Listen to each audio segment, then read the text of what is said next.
Boozed and Confused is a comedy and weird topic podcast. Adult language may be used, probably by me. While our episode topics may be educational in nature, we are not responsible if your children start dropping the F-bomb to their kindergarten class. Listener discretion is advised.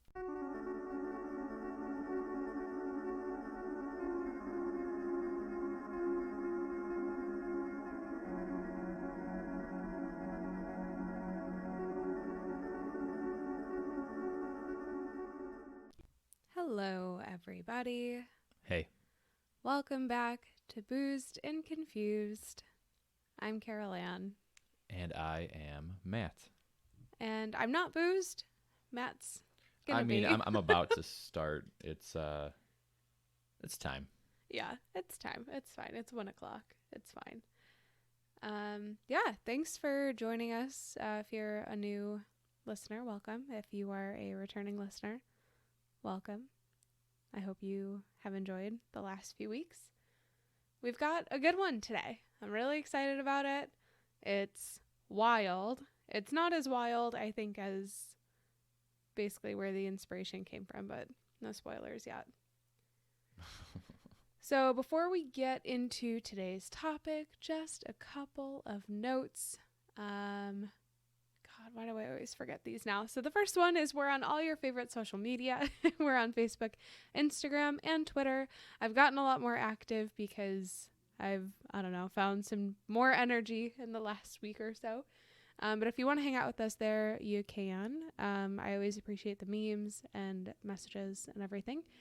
And if social media is not really your jam, but you still want to send us a note, you can do that on email at boozedandconfusedpodcast@gmail.com. And we would love to hear from you if you've got like a weird story. If you want to write us a complaint, you could do that too. Yeah. And the next bit is if you like the pod and you want to support us, we don't have a Patreon because we don't have time for that. And we don't have a Buy Me a Coffee, but maybe at some point we will.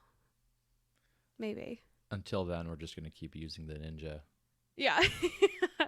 That's fine. Buy me a large Costco-sized bag of beans that I can grind up. That'll work too. Yeah, but please not pre-ground. Yeah, no, we have standards in this house. We like to grind our coffee ourselves as part of the process. As I was grinding the coffee this morning, I felt the little bit of I don't know. I really enjoy freshly ground beans. Yeah, you're welcome. But then You're welcome. also realize how much that makes us sound like we enjoy the smell of our own farts. Look, it's got to be freshly ground. It's pure black coffee. Yeah. Yeah. It took me 5 years of drinking black coffee to actually like it. That's not true. It was 2 years.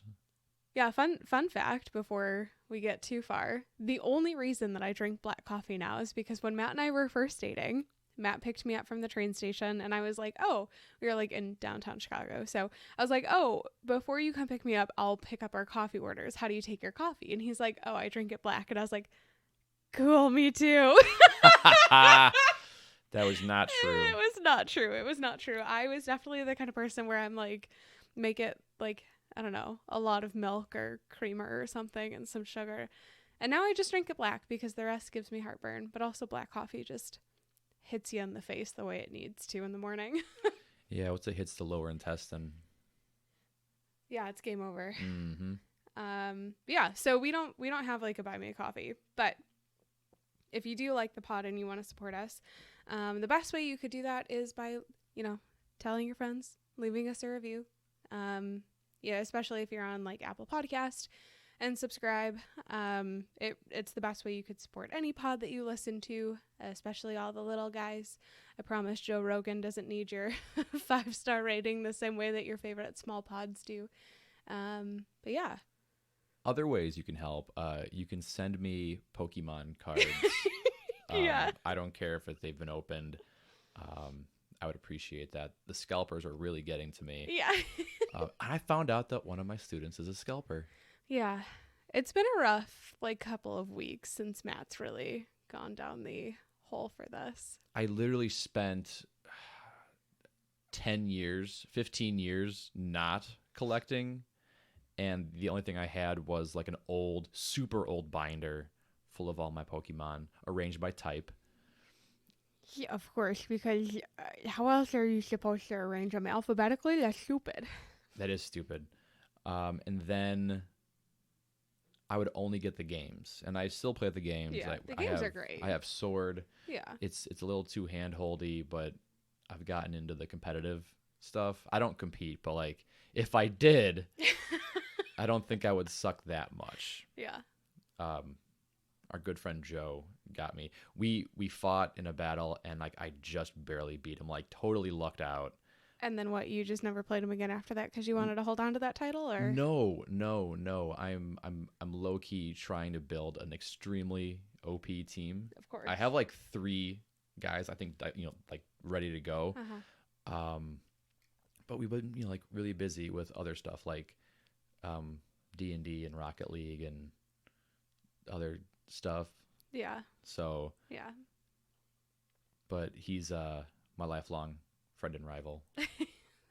So anyways, if you do leave us a review or Pokemon cards if you leave us a review and take a screenshot and send it to us, we will send you some Boozed and Confused swag. And really the swag is just stickers. It's like 4,000 stickers that we have. I can also send you a couple non-holo rare Pokemon cards that I have like 15 of now. We can send you all the Pokemon cards we don't want.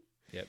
Pretty much on my screen right now is our document with the notes, and then like 3 tabs looking for an elite trainer box. Yeah. Great. That's not like 3 times the price, which scalpers out there, you are scum. I know the grind's real. I know it's real.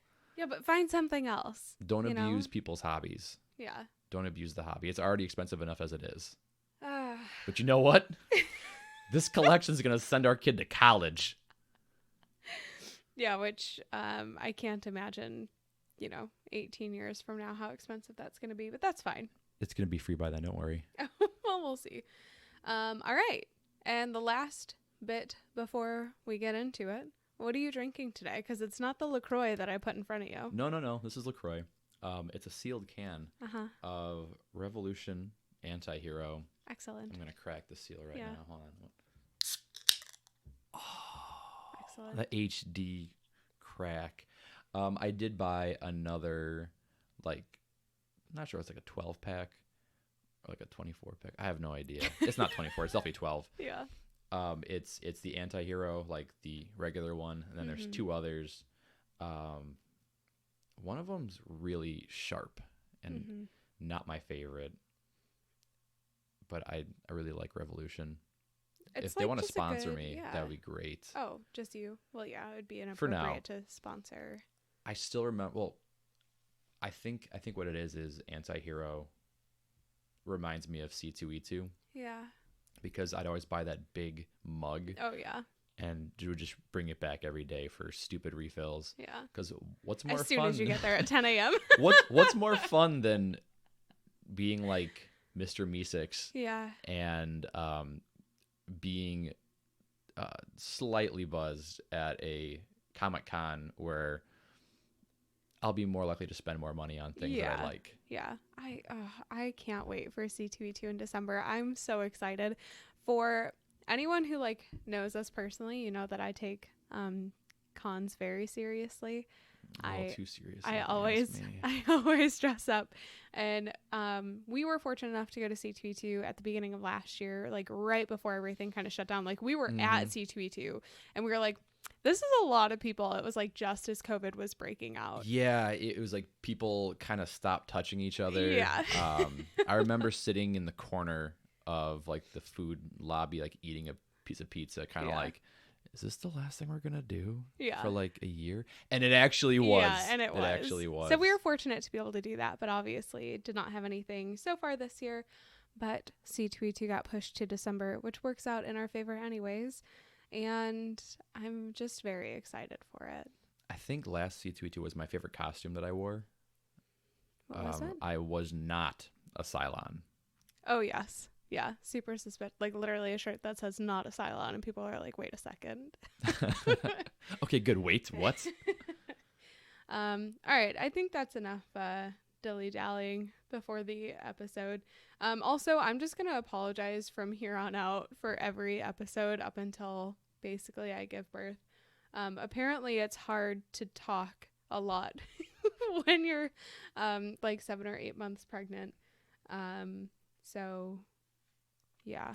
Yeah, and you haven't taught me how to use the program or anything, and you do all the social media. You do everything. I just show up and talk sometimes. I don't know. I mean, I would be happy to like solo an episode or 3. I could set it up for you.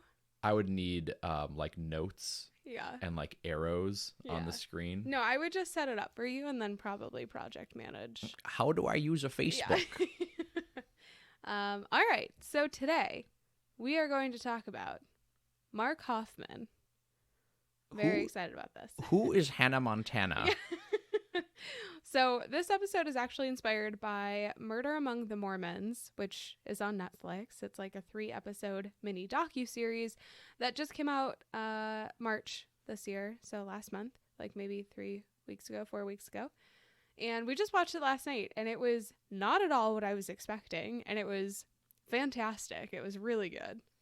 Yeah, I don't know what it is about me lately. I used to be that guy who could watch anything like true crime, and now I'm very picky and choosy. I don't. It's because you just have superior animes to watch instead. No, it's not even that. Like I've become more squeamish, or I become more like empathetic about murder and stuff. It hits me different. Well, now. I mean, there's an episode that we were looking at doing for the pod that was like the disappearance of a child, and Matt was straight up like, nope, not doing it, not touching it. I don't know, maybe it's like the pregnancy change things. You know, what episode was it where we talked about the woman who was Ellen Greenberg, right? Yes. And then there was actually some interaction from the family. Yeah, so her if anyone hasn't listened to it, there's an episode we did about Ellen Greenberg, and basically, very long story short, it's still kind of like an ongoing thing. There's a trial that's supposed to be this year, but go back, listen to our episode. There's a lot of like I don't know, resources and information on the internet, and the family and friends are like still very active trying to get justice for Ellen, so highly recommend checking that out. Well, yeah, it was called a suicide, but there's like it did not point to a suicide. Yeah, absolutely there's no way it's a suicide.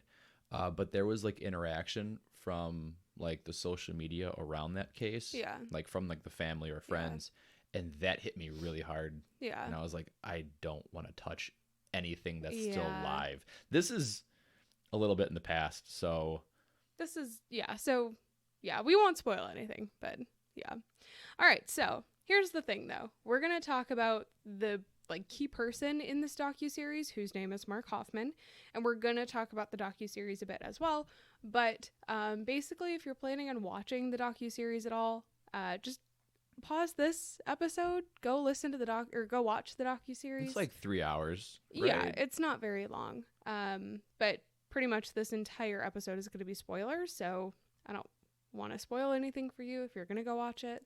I mean, this might be a spoiler for me. I was very distracted during our viewing. I was watching our friend Joe's was it Second Star Twitch series. It's a really cool D&D story, and they had their first episode drop yesterday, and it was super well done. So I was like watching that way more than this. Yeah. So I missed a lot of things. So maybe this will be new for you too. I am like, I'm a very attentive audience right now. So, or, flip side, maybe this piques your interest enough that you're going to go watch this or go watch the docuseries after you listen to this. Who knows? But again, like literally this entire thing is going to be full of spoilers. So please don't add us if you listen to the episode and you're like, wow, spoilers. Right.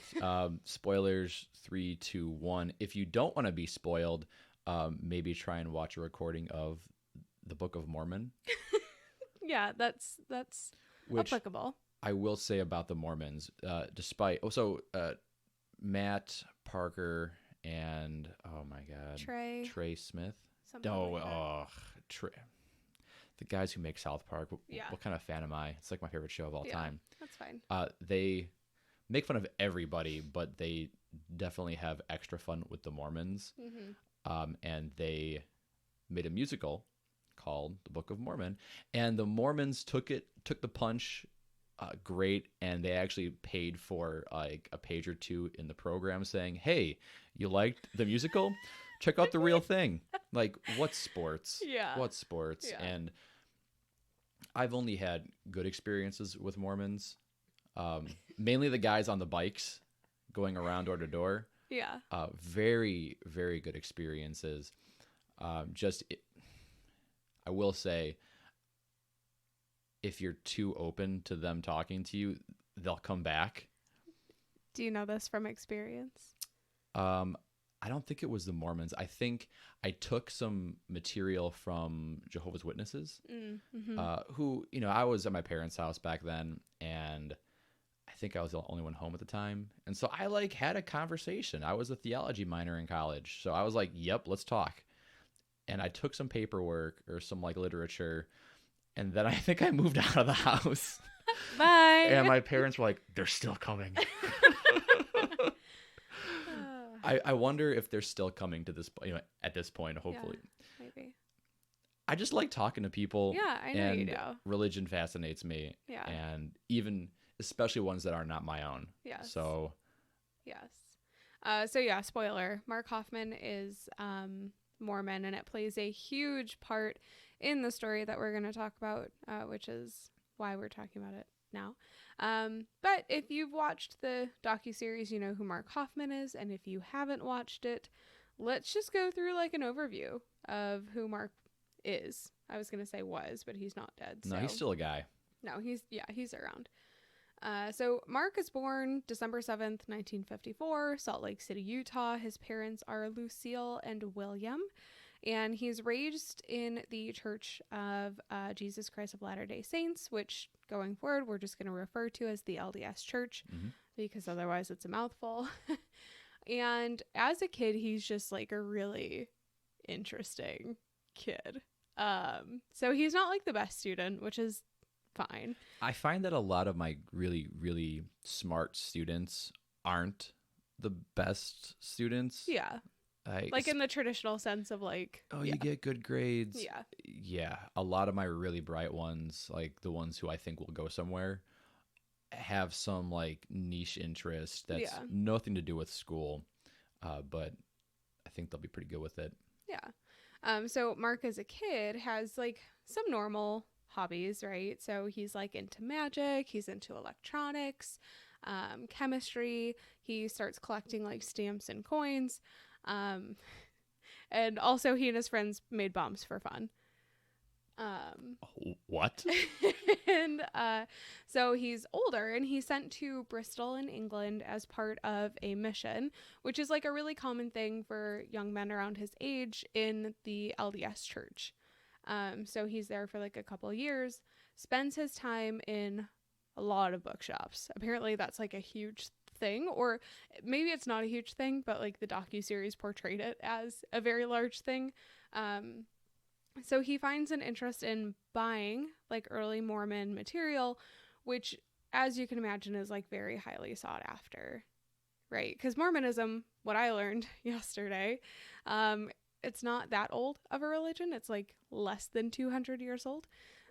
So there's still a lot of documents that may be out and about that I think are very interesting to those involved. Right. I think while you were doing some notes, I was talking about Mormonism, and it feels like a massively new world religion. Exactly. 1820s, 1830s is how far back it goes, and I'm sure we'll get into John Smith and his story. I actually have a copy of the Book of Mormon. I'm sure it's around here somewhere. It's definitely around here somewhere. So Mark gets back from the mission, enrolls in pre-med at Utah State, gets married in 1979 to a woman named Dora Lee, and they have 4 kids together. So this is just normal Mormon life. He's a good Mormon family man. And like surface level, like everything seems pretty normal, right? The bombs part is a little weird as a kid. We all have weird interests growing up. It's fine. But it's not as it would seem on the surface level. So let's talk about Mark Hofmann, the collector. Yeah, he is always the kind of guy who can find that really rare thing that everyone wants. Like really like we were watching this docuseries last night, and it's like, oh, Mark is in England and found this, and Mark is in New York and found this, and it's like, how? I don't want to jump too far ahead because there's like a little bit of backstory before we get to the document finding part, but there's just a lot of like, interesting. He's got cheat codes. He's got dowsing rods. Yeah. He can just find it. Yeah, absolutely. All right, so we talk about his interest in magic, his interest in collecting stamps and coins, and magic I find to be a really interesting one. It's the art of deception, deceiving people. Right, and I thought I might be mixing up my Christian denominational faith, but I thought magic was kind of frowned upon. They do talk about magic a lot in like the sources I was reading, so maybe it is. Look, I can juggle, and I have like one card trick that I always show my students. That's it. Yeah. So he starts coin collecting when he's like 12, and he takes it a little bit further than just like collecting coins and tests his limits a little bit. And he found ways to alter the coins to make them look more desirable to collectors. And he would like actually fool these collectors with his altered coins. At the age of 12. What were you doing when you were 12? Collecting Pokemon cards. The same thing you're doing Ask at me 30. What I'm doing right now. Video games, Pokemon cards. It's just the same. It's anime. Just consistent. I'm a grown child. It's fine. I'm a 31-year-old child. It's fine. So Mark claims that like by the time he's 14, he creates this forgery technique that he said was like undetectable. And as a teenager, he starts this business called Mark's Mint Mistakes, which just really rolls off the tongue. Great business I love name. the alliteration. Yeah, I know. It's great. So his forgeries are apparently so sophisticated, he claims that he created this like 1959D Lincoln Cent Mule, which allegedly passed the Treasury Department inspection. Right, like he got like an actual like letter saying this is genuine. Yeah, from the Treasury Department. But it was genuinely fake. Yeah. So the penny's value is estimated at like $25,000 plus, right? Talk about inflation. Yeah. And I mean, someone in the series last night made a really good quote that was, if this guy were to create something that is believed to be real and they say that it's real, then is it real? Oh, right. Oh, that guy who like whispers the whole time. Yeah, it really I threw me off because his old footage, he was not a whispery guy. Like he talked like this, kind of like Winnie the Pooh talks. Yeah. He's like, if it's believed to be true, does that change the reality of its truthfulness? Yeah, exactly. Which kind of, I mean, that threw me off a lot. But there are other people who are like closer to Mark who are like, you know what? I know that Mark is like a lying son of a bitch, so I wouldn't believe a thing that comes out of his mouth. So there are people who claim like he didn't even make that coin, but he just claims that he like forged it and then, you know, sent it off to the Treasury Department. Right. I seem to remember during the documentary this one point where maybe I think it was like a childhood friend was talking about he and Hofmann and a couple other friends would go to the forest to just like dig for treasure. Yeah. And lo and behold, Hofmann finds this like massive coin collection, like tons of coins. Yeah. And then it turns out that like he knew they'd be there, so he went ahead of time and buried something so that he would be the discoverer of it. And I think that's kind of, I think that, you know, like when you have that tendency, it just grows, and that's kind of where we're going. Yeah. Yeah. Yeah.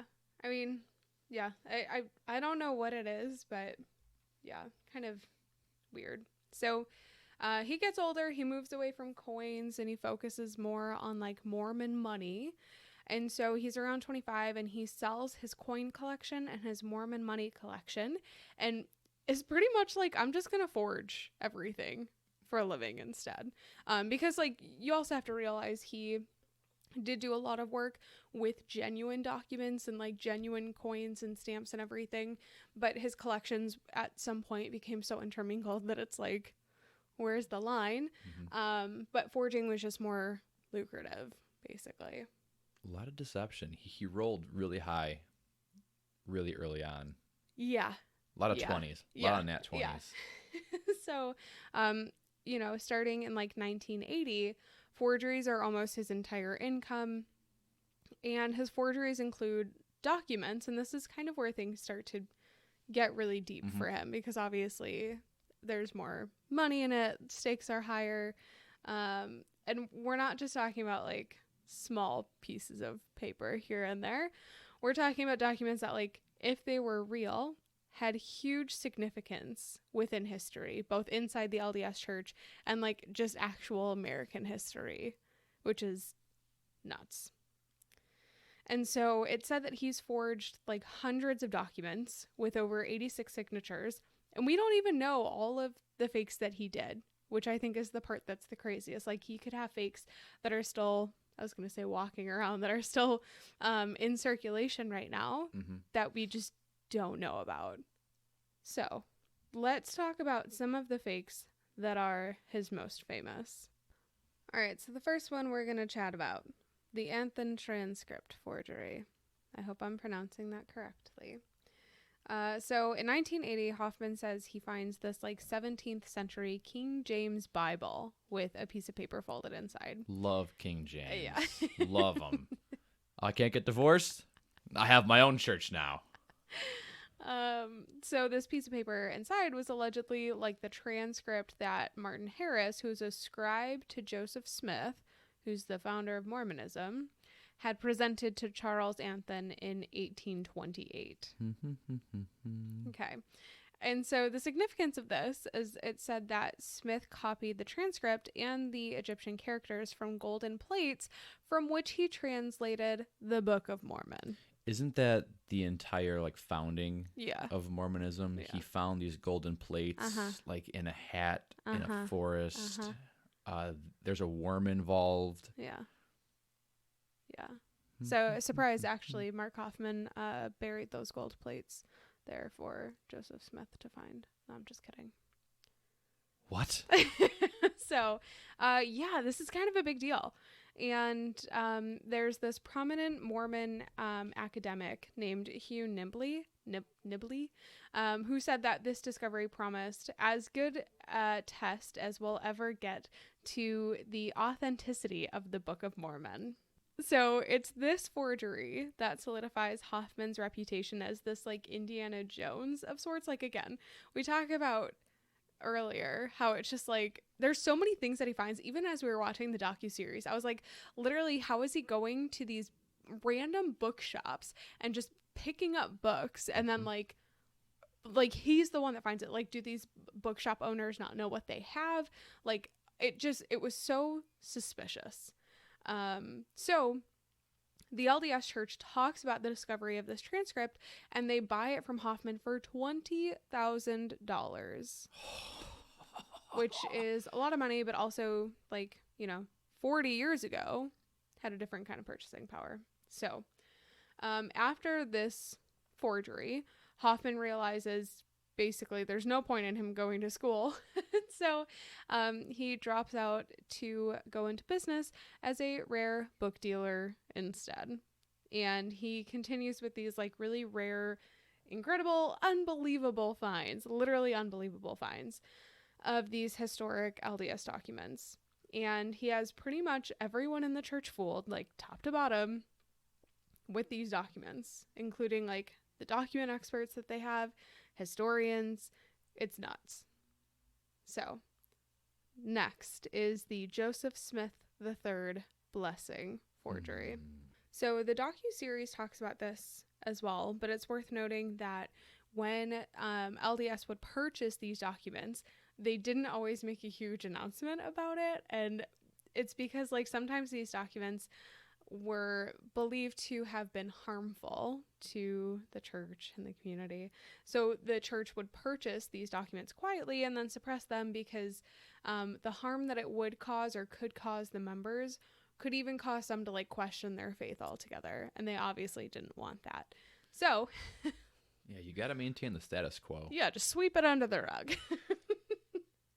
So one document that kind of follows this is presented by Hofmann to the LDS Church in 1981. And allegedly, this document was proof that Joseph Smith had designated his son Joseph Smith III rather than Brigham Young as his successor. And this would have been a pretty big deal, apparently.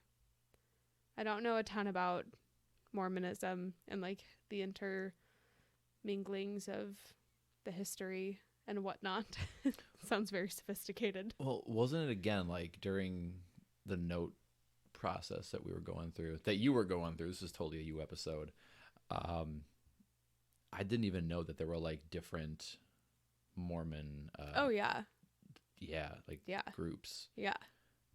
I feel like in the U.S., the majority of the info we get about Mormons is from like TLC. Pretty much. So like there's trash. that one show, Yeah. Sister Wives, Mhm. with that guy. I don't know how he does it. And then Seeking Sister Wife, and then there's the one like escaping Mormonism, something like that, maybe. Right. And what's that guy's name? The guy who was in charge? Warren Jeffs. Warren Jeffs in jail and has been for quite a while now, but still pulling the cords allegedly. Yeah. Matt and I had a very in-depth conversation this morning just about religion and Mormonism in general, and I pretty much compared like that part, like the Warren Jeffs part, to like, I don't know, the outfit, the mob. If he's in jail and like still pulling strings. Right. Just some light Saturday morning conversation over coffee and soccer. Super normal. Watching Leicester play, talking about religion and the state of humankind. Yeah. Just normal light conversation for a Saturday. Yeah. So anyway, Hofmann, who's like the good Mormon man that he is, knows the implications that this document would have, and he brings it to the LDS Church for them to buy it, and they're like, holy shit, that's a lot of money that you're asking. We'll have to think about this. Oh, you don't want to pay it? Yeah. Oh, so you don't want this? Yeah. Well, let's see about that. Yeah, so instead he goes to the reorganized LDS Church, which is also just shortened to our LDS, which I think is now also called the Community of Christ, to sell it to them instead. So pretty much what he does is like pins these two churches against one another in this like race or scramble to buy this document. And he realizes like, wow, I have a lot of power with this. Mm-hmm. And I think that offsets like something else in his brain. So he realizes pretty much he can manipulate the entire church with literally just a piece of paper. Yeah, it's nuts. Well, I feel like because of the relatively modernness of Mormonism, you still have the possibility of attaining like real documents. Yeah. We're not going back thousands of years. It's just like a couple hundred. Yeah, it's just a hop and a skip in the universal sense. Yeah. Just a blip. Yeah. So there's a theory from the Salt Lake County DA investigator who, after this like blessing was forged, said that Hofmann's goal was to create the lost 116 pages of the Book of Mormon to sell to the church so that they could be hidden. Yeah, again, just sweep it under the rug. Perfect crime. Yeah. You want this? Mm-hmm. Then hide it. Yeah.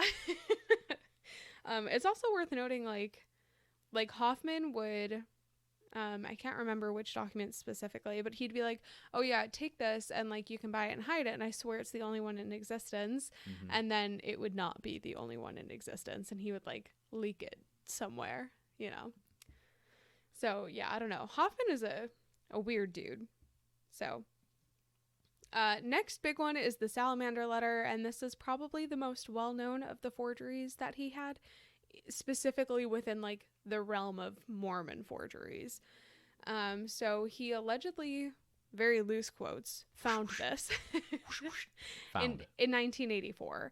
And this letter was supposedly written by Martin Harris to W.W. Phelps. So pretty much he presents this version of like the recovery of these gold plates that pretty much go against what the church says happened in this particular version of events. And not only did this letter pretty much imply that Smith had been practicing like money digging through magical practices. There's that magic. The M word. But it also replaced the angel that Smith said that had appeared with him with like a white salamander instead, which has a lot of implications. Got some Genesis vibes there. Yeah. Oh, it's a lizard. Oh, this one has legs. There's no snake here. This one's got legs. Yeah. And they're kind of cute. Salamanders are kind of cute. Yeah, Snakes, not so much. Cute. No, well, snakes. I mean, some snakes are. Some of them. Little guys are. I saw a video of like a 10-foot king cobra, and that was really disturbing. They're not cute. No, they're not. They're very scary.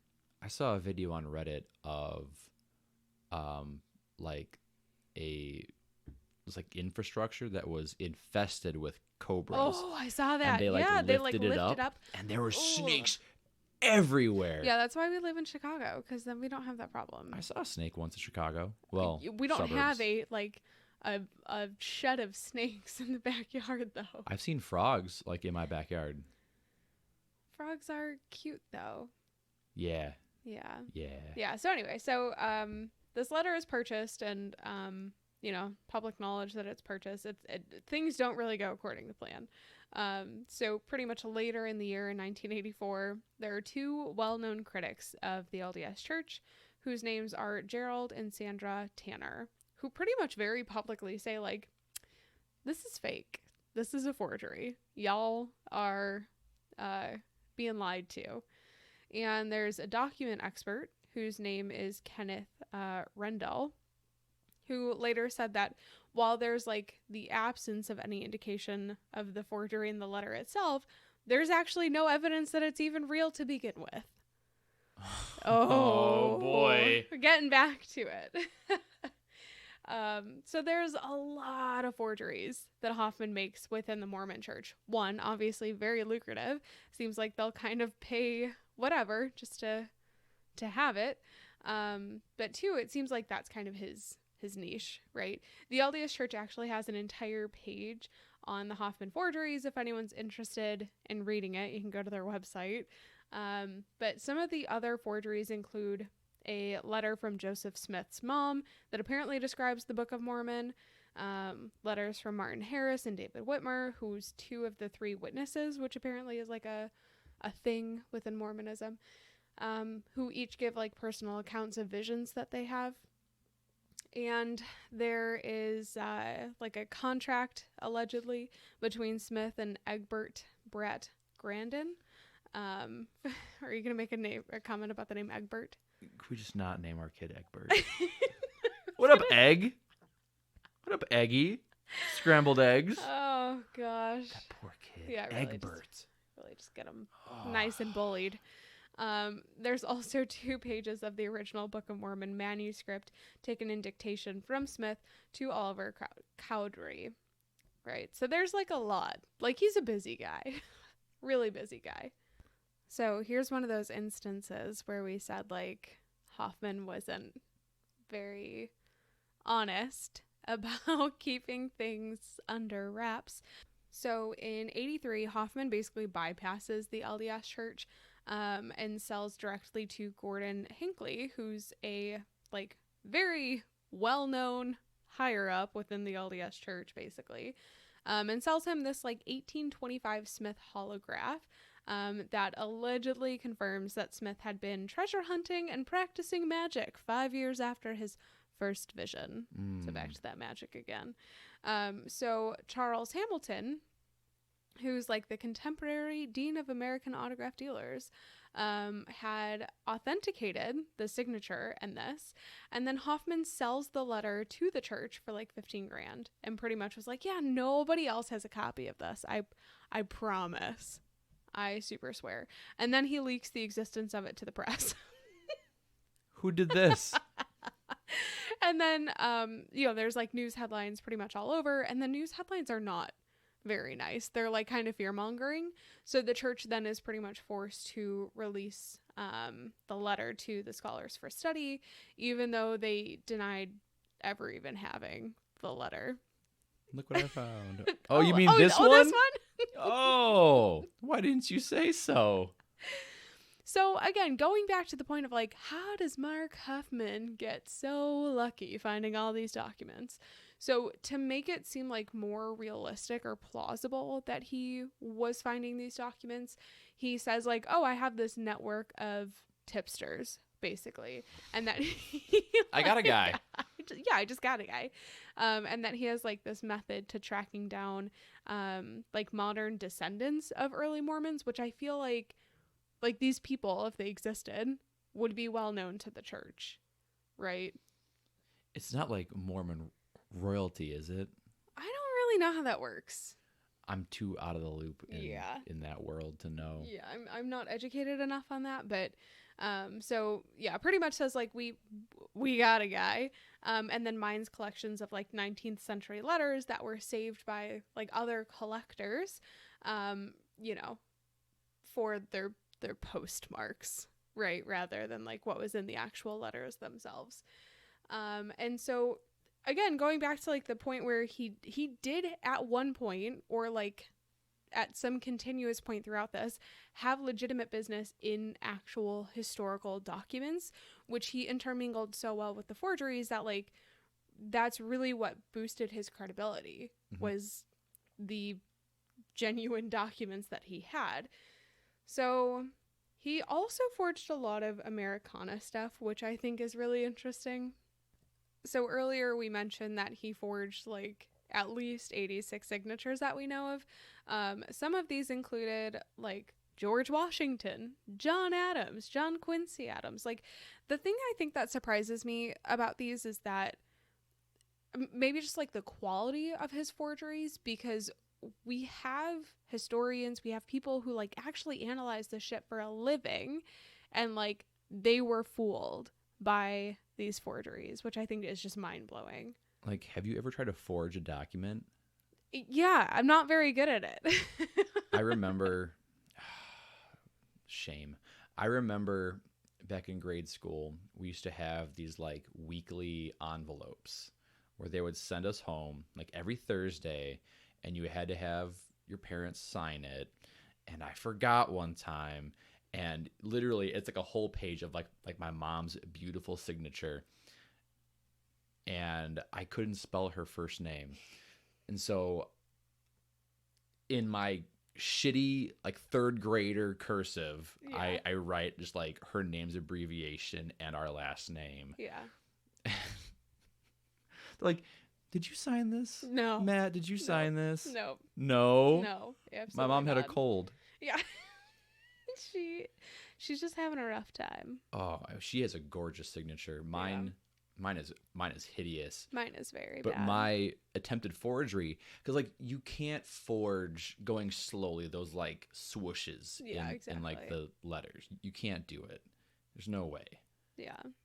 He also forged stuff like Francis Scott Key, Abraham Lincoln, Mark Twain, Paul Revere. Come on, John Hancock. There's just so many, and it's crazy. Like, also think about how rare and valuable those signatures are. Oh yeah, which is insane. Oh yeah. So another thing that he's credited with doing is forging an unknown poem in the hand of Emily Dickinson. So basically, just like made a poem up in her handwriting, and it was like, yep, she wrote this. I wrote this. So the biggest one that he's said to have forged is something called the Oath of a Free Man. And the significance of this is that this is like the most famous missing document in American colonial history, pretty much. So it's like a one-page oath printed in the 1600s. It's like the first document to be printed in Britain's American colonies. And there's only about 50 copies made. So yeah, like a little valuable, little rare. And they, pretty much didn't know where any of these copies were. So an actual example was probably worth over more than like $1 million in the 80s. And he said like, oh yeah, I have this. And so his agents, because he has agents, start to negotiate a sale to the Library of Congress. That's how good his forgery is. It's bold strategy, Cotton. Yeah. Let's see how it plays out. So you would think like, wow, Hofmann's really good at forgeries and he does a lot. You would think he'd be like rolling in the dough. He's not. No, he's very in debt. He's a very poor man. And the problem is because he lives very well above his means.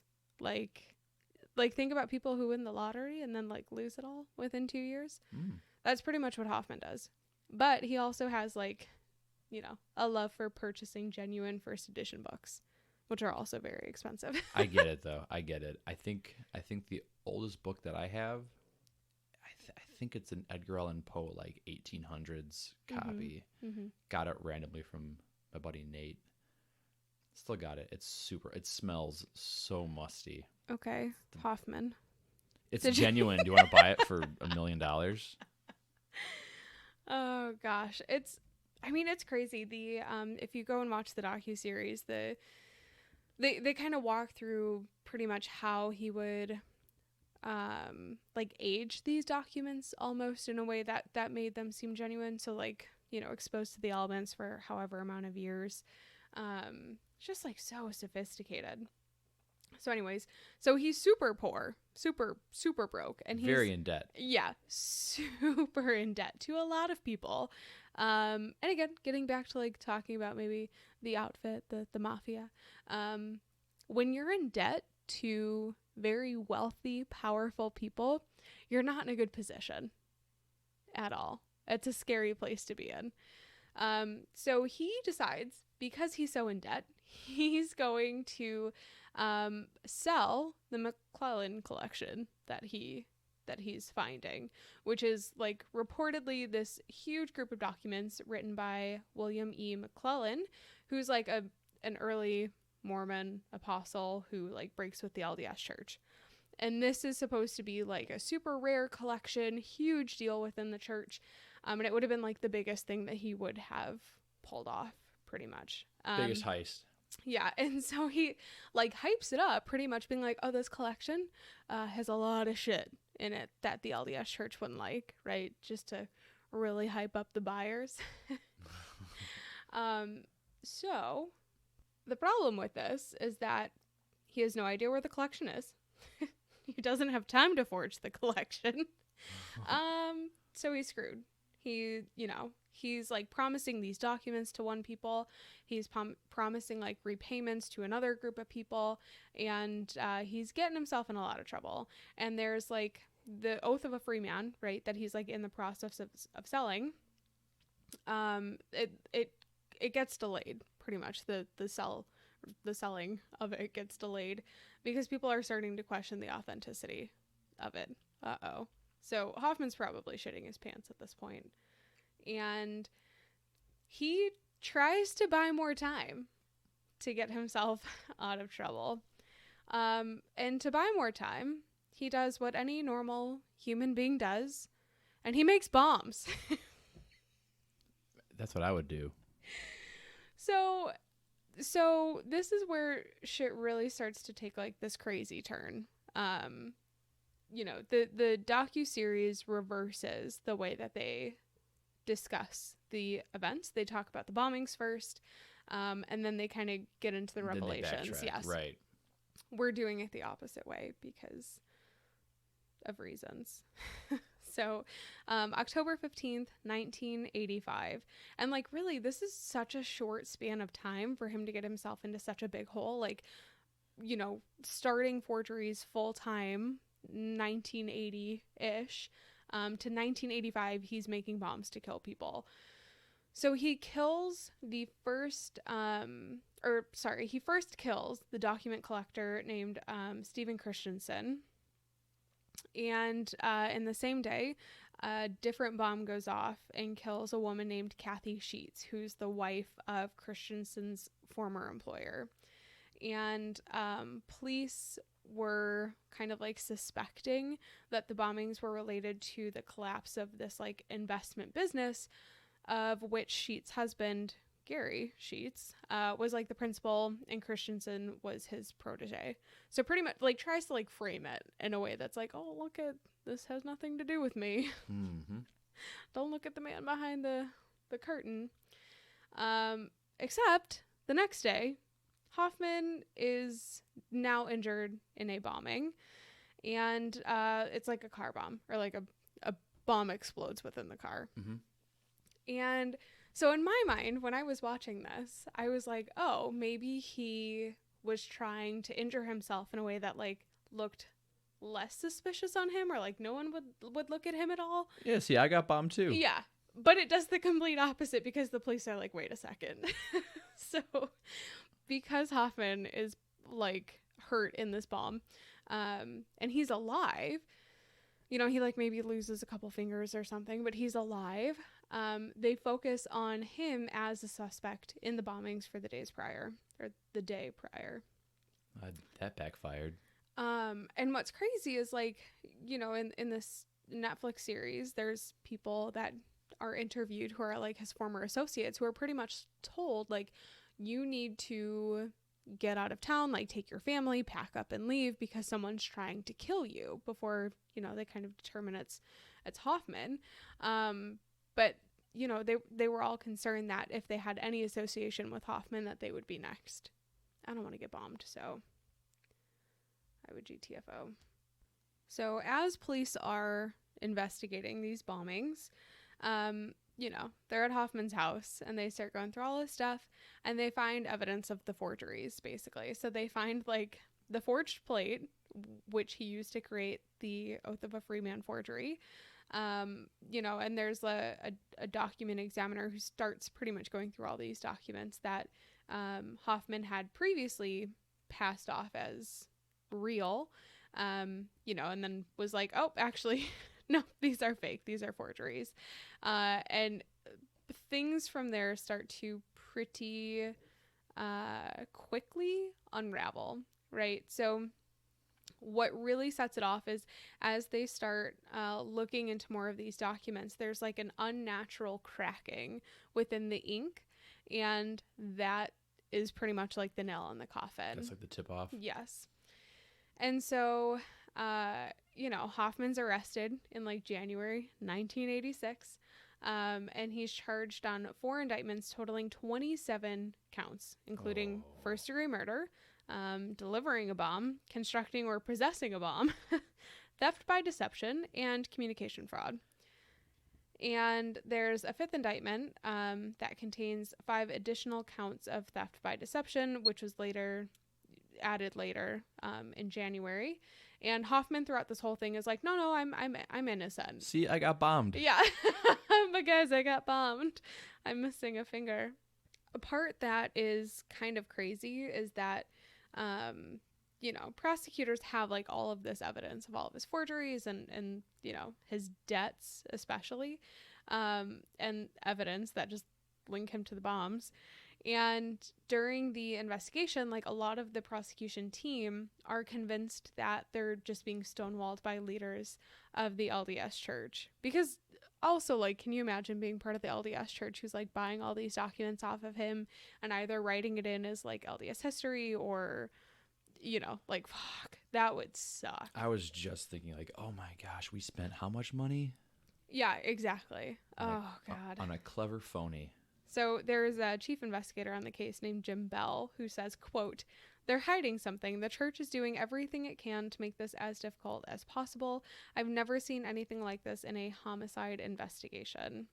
So what's crazy is because Hofmann's being charged in Utah, he had maybe not had the option. There was an option for him to face the death penalty in Utah over this. And he's indicted on federal charges of possession of an unregistered machine gun instead. So, New York prosecutors sought to indict for the fraudulent sale of Oath of a Freeman, because really think about also who he's selling these documents to, or trying to sell these documents to. It's pretty wide reaching. The thought of screwing with very wealthy well-connected people scares me a lot. Yeah, even the Mormons. Yeah. So in January 1987, Hofmann pleads guilty to 2 counts of second-degree murder, 1 count of theft by deception for forging the Salamander Letter, and 1 count of fraud for the bogus sale of the McClellan collection. And what's kind of puzzling to some people is that, he gets off with a plea bargain instead of going to trial, where he probably would have gotten the death penalty if he was found guilty, when he was found guilty, assuming. And it's kind of one of those, how does he escape that? Or how does he seemingly get off so easy? And so he's still in prison to this day. He had a suicide attempt where he was collecting, I think it was sleeping pills from inmates, that he ODs on sleeping pills in jail, and pretty much is on his right arm for so long that by the time that he's rescued, his right arm is just completely useless. And that's his forgery hand, so he can never forge something ever again. Oh, the sweet irony. Yes. I almost feel like he did it purposefully, but what's crazy is if you listen to him talk, he doesn't consider himself a dangerous person. He fucking bombed 2 people. Not just okay, so Stephen Christensen, who's the first one who's bombed, whatever about this, but the second bombing for Kathy Sheets, he the way that he describes it is he's pretty much describing it as a game to him. He is on record saying he didn't care if it was Kathy Sheets, if it was a child, if it was a dog, because the way in which he left it is this package in front of a house, but in public view, anyone could go pick it up. So if you're a porch pirate, bad day to be a porch pirate. But describes it as a game, and there's just no remorse for anything that he did. And then he's I'm not really a dangerous person. No, I wouldn't describe myself as that. It's crazy. But something we didn't talk about, but they talk about in the docuseries. So he goes through all these polygraph tests, right? And he's very calm and well-spoken. But they also discover that he had trained himself to pass polygraph tests at the age of 13. He found a way to he understood the workings of a polygraph test and what was needed to pass it, and then has those skills at the age of 13. I don't know. That's wild to me. Sociopathy. Yeah. To the nth degree. Yeah. I mean, there's just after we finished watching, it's one of those things where it's okay, he's such an intelligent person, and this is what you choose to do with your intelligence, just be a total piece of shit human being. Right. That's a shame. So that's the story of Mark Hofmann. I don't really have too much more else on that. There's, I think, a lot more that you could go into if you wanted to read about, the more specific documents that he maybe forged from the Americana history side. There's a lot more about the Mormon side, but we're already an hour into this. Oh my goodness. So I figure this is a good place to stop. But I highly recommend going to watch the docu-series on Netflix. Again, it's called, what was it? Murder Among the Mormons. Right. It's really good, really well done. And it's a short 3-parter, so shouldn't be too bad. That's light binging. Light binging. Easy. Very light. So, any final thoughts or words? It's always the smart ones. It's always... Yeah. I mean, I don't know. I'm still just... I'm like half fascinated, half horrified, basically. I'll say he found his market for sure. Oh, yeah. He found a super niche market. Yeah. And very, he very abused niche. the crap out of it. Absolutely. So that's the story of Mark Hofmann. Thank you so much for joining us today. Hope you enjoyed. Hope maybe this like piqued your interest a little bit if you want to go down your own rabbit hole of, I don't know, Mark Hofmann nonsense. But that's it from us. Righto. Stay tuned right after this episode. We have a promo from our good friends at Twisted and Uncorked. I feel like it's a great pod that is like right up the alley of everyone who listens regularly. Same kind of deal. So go give them a listen. Listen to the promo. Give them a listen anywhere that you find your podcasts. All right. Bye. Bye. Hello, Twisted Humans. This is the podcast where two best friends chat true crime and have a glass or two of wine. I'm Alicia. And I'm Caitlin. And this is Twisted and Uncorked. So join us every week for Casual Tuesdays, where we release a new episode. We are now available on all platforms, including Spotify, Apple Podcasts, and Google Play. Rate, review, and subscribe. Cheers. Cheers.